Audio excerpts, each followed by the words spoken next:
Hulagu बड़ा जालिम आदमी था। अल्लाह के जो खेल है और किस सेकंड में वो बदलता है और मजलूम की आह पहुंचती है। देखिए आप, ये जालिम इतना था कि इसने बगदाद पर हमला किया तो हजारों लाखों हत्ता के नजमुद्दीन कुबरा जैसे वली कामिल को शहीद कर दिया। और उनकी वफादार देखिए कि उसको पता था अल्लाह का मकबूल है, तो अल्लाह की बारगाह में इसने अगर बद्दुआ दी तो मुझे शायद मार ही ना दे अल्लाह। उसने पहले कहला कर भेजा, नजमुद्दीन कुबरा मैं बगदाद पर हमला करने वाला हूं, बेहतर है कि आप यहां से निकल जाएं, मैं बगदाद पूरे को तहे तेक करूंगा। हजरत नजमुद्दीन कुबरा ने भी फरमाया, हलाकू मैं एक अल्लाह का आजिज बंदा हूं, मैंने इस शहर में, बगदाद के शहर में 40-50 साल इन लोगों के साथ गुजारे हैं। ये वफा के खिलाफ है कि आज तू मुझे बचा कर ले जाए और इनको मार दे, मैं इनके साथ मरूंगा, अगर छोड़ेगा तो इनको भी छोड़ेगा, नहीं तो मैं भी मरूंगा। जालिम था, उसने हजरत नजमुद्दीन कुबरा को भी शहीद कर दिया। हलाकू ने, उसकी आदत थी कि जाते जाते आदमी को पकड़ लेता था और उसको मार देता था, उसके तड़पने का मजा लेता था। इतना जालिम था, शकीउल कल्ब था। कोई सौदा सलफ लेने जा रहा है बाजार में, ना कोई उसने काम किया, ना कोई गुनाह किया, ना कोई जुर्म किया, बस पकड़ के 50-60 आदमी को घोड़े पे बैठ जाता था और ये तमाशा लगाता था।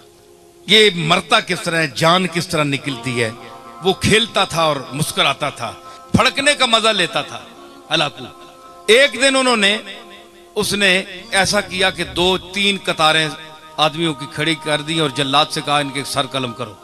अब जनाब किसी ने सौदा उठाया हुआ है, किसी ने कोई प्याज उठाया हुआ है, किसी ने मिर्चें, घर में जा रहे थे लोग जिस तरह बाजार में जाते हैं।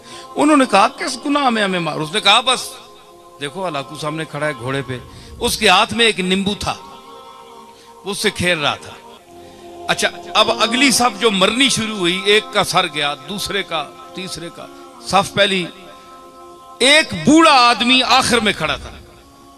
उसने जब देखा ना कि अब तो मेरी बारी है, इसके बाद वो दौड़कर पीछे हो गया पिछली सफ में। भाई जितनी देर जान बच जाए, देखा ना सुकून ढूंढता है इंसान।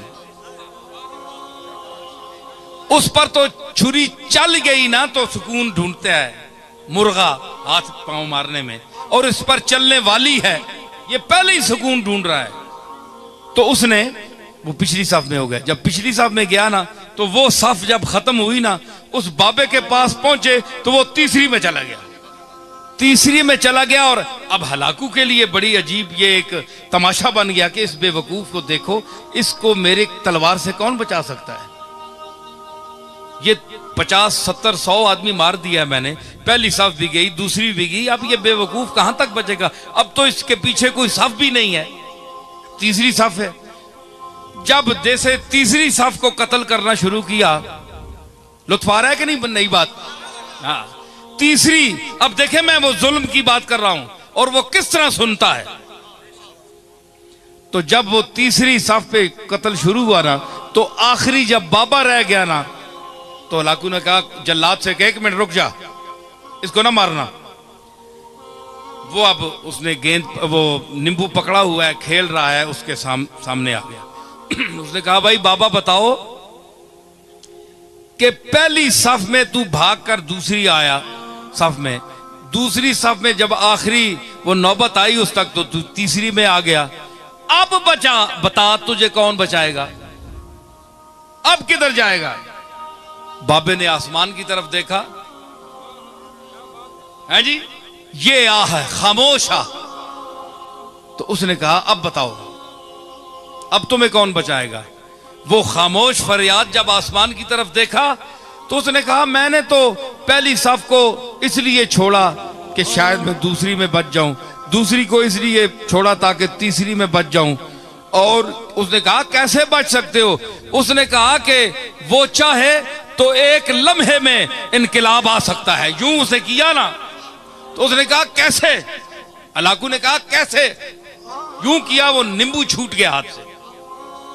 अब वो जरा चालाक भी था, बड़ा सिपा सालार भी था और घोड़सवार भी था।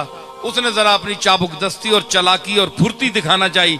उसने झुककर गिरने वाले नींबू को जो पकड़ना चाहा तो रकाब पिछली से उसका पांव निकल गया। ये मंजर देखकर घोड़ा भाग गया, भाग निकला, भागा, वो दोबारा रकाब में पांव न डाल सका, यहां तक के हलाकू वहां गिर गया और उसका सर पटक पटक पटक के वही मर गया।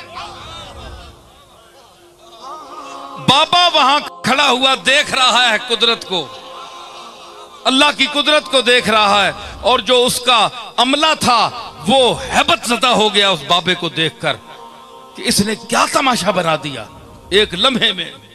तो उसने कहा कि इजाबत अज दरे हक बहरे इस्तिकबाल मी आयद, मजलूम की आह से डर, क्योंकि जब वो आह करता है तो इजाबत, कबूलियत दूर से उसका इस्तिकबाल करने आती है।